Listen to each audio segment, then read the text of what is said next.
আসসালামু আলাইকুম রহমতুল্লাহ। আমি মিস্টার বাংলাদেশ মোহাম্মদ সিরাজ নিয়মিত সব সপ্তাহ পাশে আছি। আর আমাকে অনেকে কোশ্চিন করছেন যে ভাই এই ওয়ার্কআউটটা আসলে আপনার কোথায় লাগে এবং কতটুকু মারলে ব্যাক শোল্ডারটা আপনার ফোকাস হবে। আমি আপনাকে বানিয়ে দিচ্ছি আমার ভাইয়াকে দিয়ে। এমনিও আপনার এভাবে রাখবেন। বারবার বলতেছি যদি আপনার সোজা করে মারেন আপনার ট্রাইসেপে লাগবে। এটাকে আপনি এইভাবে একটু ব্যান্ড করবেন। আসেন এই দেখেন একটু এইভাবে উঠাইতে হবে। যান এই দেখেন, দেখছেন ফোকাস মাশাআল্লাহ। হ্যাঁ, এটা 8টা করে 6 সেট, 15টা করে 3 সেট, 12টা করে 4 সেট। অবশ্যই মাইকটা জমায় মারার চেষ্টা করবেন, স্লো মারার চেষ্টা করবেন, প্রতিটা মাসলে আপনি ফোকাস করার চেষ্টা করবেন। একটু ব্যান্ড হবে, একটু ব্যান্ড। এই দেখেন যে কাটগুলো দেখছেন।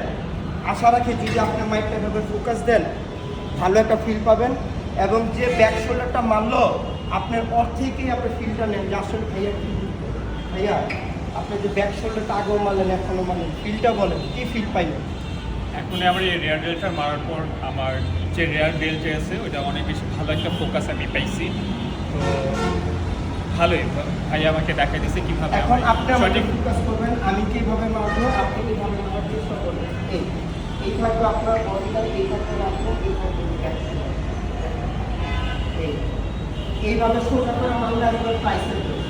আর এইভাবে যদি একটু আপনি ব্যাক করেন আপনি এইভাবে ধরেন, এই দেখেন চাইলে আপনি দাঁড়ায় এই জায়গাটা দেখেন। আমারও যদি ভুল হয় আমারও ভুল আপনি ধরাই দিবেন। আমার মারার উদ্দেশ্য হলে আমি মাইকটা আপনাদেরকে বুঝাই দিলাম।